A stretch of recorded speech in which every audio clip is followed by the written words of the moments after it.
안녕하세요. 저는 중학생 축구 선수를 먼저 키운 아빠입니다. 아이는 초등학교 5학년 겨울 방학부터 축구를 시작했어요. 좀 늦었다고들 하지만 저는 만족합니다. 축구를 늦게 시작한 만큼 더 많은 경험을 했으니까요. 영어 학원, 수학 학원, 피아노 학원, 태권도, 수영, 탁구, 배드민턴 등 축구한다고 공부를 멀리하는 아이들이 많으니까요. 어려서 공부가 뭔지 어떻게 하는지라도 알고 축구를 해서 다행이라고 생각해요. 학원도 다녀보고 주말에 가족여행도 다녔으니까요. 주말 리그다 동계, 하계 훈련이다 뭐다 해서 여행도 못 갈 수 있습니다. 축구 늦게 시작해도 괜찮다는 건 다음에 말씀드리고 오늘은 주변에서 가장 많이 물어보는 질문입니다. 축구하면 돈 많이 들죠? 저는 생각의 차이라고 생각합니다. 우리 아이가 공부를 하는데 영어 학원만 보낼 거야라면 돈이 많이 들어 보일 거예요. 하지만 국영수학원에 논술까지 보낼 거야 하면 상대적으로 저렴해 보일 겁니다. 한 달 들어가는 비용을 말씀드릴게요. 월회비 80만 원입니다. 매월 납부해야 해요. 월회비에는 먹고 자는 비용과 감독님, 코치님 급여나 축구부 운영비도 포함되어 있습니다. 그렇다면 80만 원이 적당한가 한번 나열해 보겠습니다. 월요일부터 금요일까지 기숙사 생활을 하고 주말 리그나 특별한 훈련이 없다면 금요일 저녁 훈련을 끝내고 집으로 복귀합니다. 아침 식사 5번, 저녁 식사 4번, 저녁 간식 4번, 점심 식사는 학교 급식이라 월회비에는 포함이 안 됩니다. 또한 정규훈련과 야간훈련 시 음료와 간식을 줘요. 그리고 토요일과 일요일 경기가 있으면 식사를 제공합니다. 기숙사 생활을 하다 보니 생활 패턴이 규칙적입니다. 10시 30분 전에 모두 취침을 해요. 성장기 아이들이다 보니 일찍 잠을 재웁니다. 그리고 핸드폰은 수요일만 줘요. 그래서 집에만 오면 미친 듯이 핸드폰을 합니다. 월요일부터 금요일까지 먹고 자고 아이들 규칙적인 생활을 하게 하는데 비용이 80만 원입니다. 혹시 식단질이 떨어지는 거 아니야? 이런 생각하실 거예요. 그래도 운동하는 아이들이라 식단 관리는 철저해요. 키도 크고 몸무게도 늘려야 해서 고기 많이 주고 야채도 많이 줍니다. 자율배식이지만 코치님들이 옆에서 관리를 해줍니다. 밥 조금 푸면 많이 푸게 하고 밥 남기면 옆에서 먹을 때까지 기다려도 줍니다. 그리고 밥이 맛이 없다면 아이들이 주말에 와서 다 말해요. 아이들이 말하기 전에 부모님들이 물어볼 거예요. 뭐 나오냐고 맛있냐고 많이 먹었냐고. 아침 운동하고 밥 먹고 저녁 운동하고 밥 먹는데 맛이 없겠습니까? 무조건 맛있겠죠. 그리고 친구들하고 같이 먹는데 경쟁도 생기고 맛있겠죠. 저는 그렇게 생각하고 있어요. 몸무게도 3개월 동안 4kg 늘은 거 보면 거짓말은 아닌 것 같네요. 그리고 하계훈련과 동계훈련 비용 각 120만 원입니다. 1년에 여름과 겨울 2번 내는 비용이에요. 그러니까 1년에 240만 원이겠네요. 하계훈련과 동계훈련은 훈련 장소가 정해져 있어요. 그래서 숙식을 해야 합니다. 훈련 기간에는 한 달 동안 아이를 볼 수가 없어요. 그래서 주말마다 훈련 장소로 보러 가야 합니다. 멀어서 안 갈 것 같죠? 막상 보내놓고 보면 매일 보러 갑니다. 아이도 우리 엄마 아빠 왔나 찾아요. 내색은 하지 않지만. 그러니까 시간과 여유가 된다면 찾아가세요. 또한 하계훈련과 동계훈련 기간에는 대회들이 있어요. 동계훈련 끝나고 바로 금석배 같은 대회에 참가하고 하계훈련 끝나고 바로 화랑대기 같은 대회에 참가를 해요. 보통 축구부 목표는 4강까지 또는 결승까지 생각해서 하계, 동계 훈련 비용을 결정합니다. 비싸다고 생각할 것 같아서 훈련 일정을 정리해 보겠습니다. 훈련 기간 동안 훈련 장소에서 숙박을 해야 합니다. 그리고 아침, 점심, 저녁 세 끼를 먹어야 해요. 매일 1학년, 2학년, 3학년 모두 다른 축구부와 경기를 합니다. 경기를 하면 음료나 먹을 것도 필요하겠죠? 그리고 경기 전에 훈련도 해야 하고 아이들 관리도 해야 합니다. 감독님이나 코치님들도 고생이 많으세요. 매월 80만 원, 12개월이면 960만 원에 동학의 훈련비 240만 원, 합하면 1200만 원이니 한 달에 100만 원 꼴로 들어갑니다. 여기까지가 축구부에 공식적으로 내는 비용입니다. 지금부터가 별도로 들어가는 비용입니다. 하지만 이건 의무가 아니고 하고 싶은 분들만 하면 되는 거라 선택입니다. 먼저 후원이라고 해서 개인적으로 축구부에 보내는 것들입니다. 현금으로 보내도 되고 먹는 걸 보내도 됩니다. 평일 훈련에 먹으라고 이온 음료 보내시는 부모님들도 있고, 알아서 사 먹이라고 현금을 보내는 부모님도 있어요. 대회나 주말 리그 때 간식을 준비하는 부모님들도 있고요. 하계 훈련이나 동계 훈련 때도 후원을 많이들 하십니다.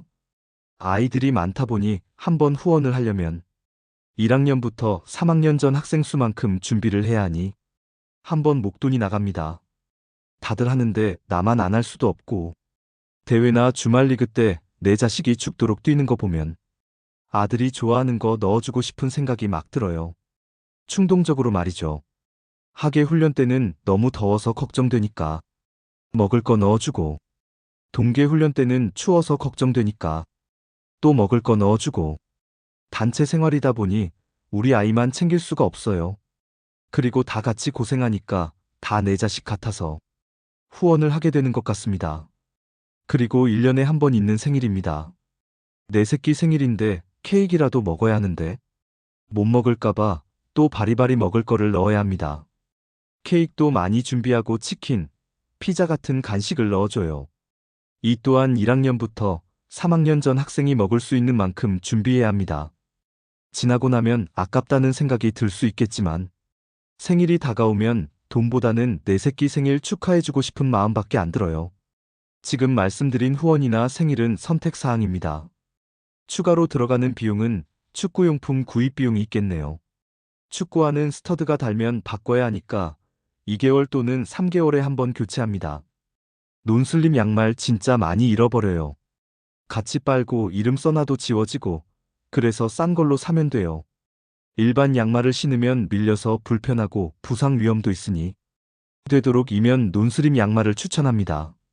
신가드 정강이 보호대 이건 냄새가 엄청나요. 잘 빨지를 않으니까 집에 오면 빨아주세요. 여유분으로 몇 개 준비해두면 됩니다. 축구용품은 많이 사주세요. 축구공도 필요하면 사주고 밴드도 필요하면 다 사주세요. 옷값이 별로 들지 않습니다. 기숙사에서는 유니폼을 입고 생활을 하니까 사복이 필요 없어요.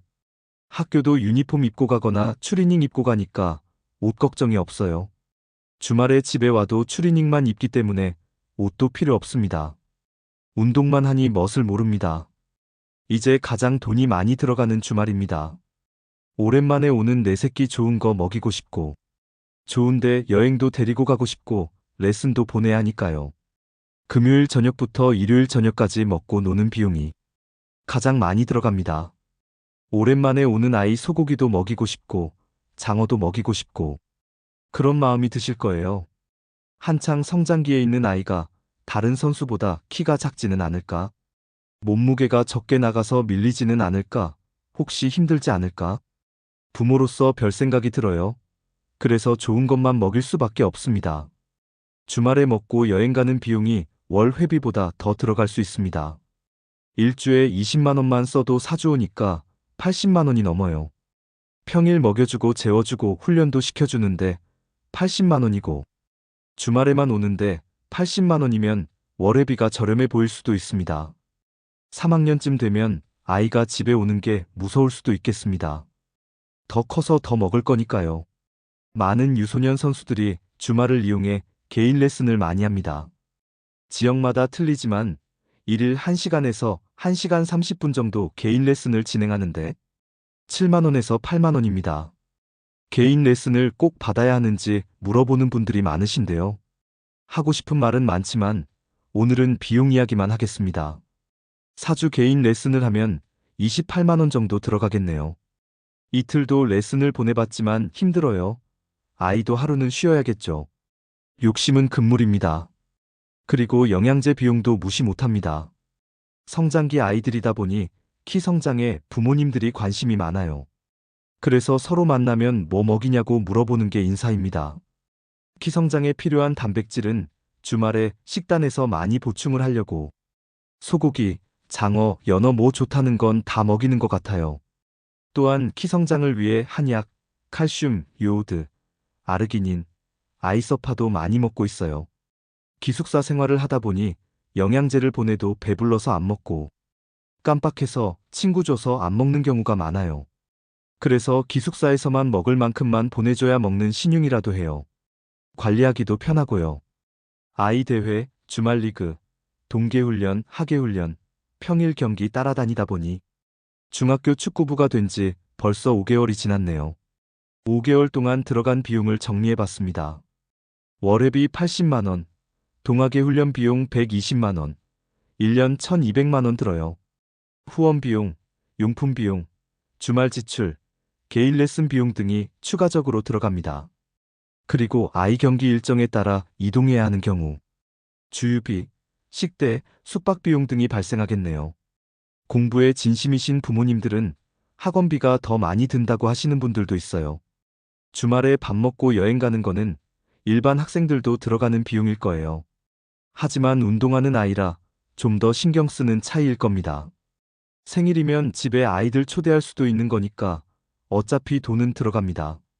축구용품이 필요하지만 일반 학생처럼 옷을 많이 사지 않고 멋도 안 부리니까 거기서 거기일 거예요. 주말에 개인 레슨 하는 건 개인 과외하는 거라 생각하시면 될 겁니다. 운동하는 아이만 영양제 먹을까요? 일반 학생도 키에 관심이 많으니까 많이 먹겠죠. 단지 좀 더 예민한 것뿐일 거예요. 이렇게 정리해보니 축구 선수라고 돈이 더 많이 들어가는 건 아닌 것 같습니다. 무턱대고 축구 시키니까 돈 많이 들 거라고 생각하지 말아주세요. 생각의 차이고 부모님 욕심의 차이라고 생각하면 마음이 편할 겁니다. 아이의 꿈을 위해 딱 3년만 고생해보는 건 어떨까요? 축구를 먼저 시킨 아빠로서 유익한 정보로 다시 찾아뵙겠습니다. 끝까지 시청해주셔서 감사합니다.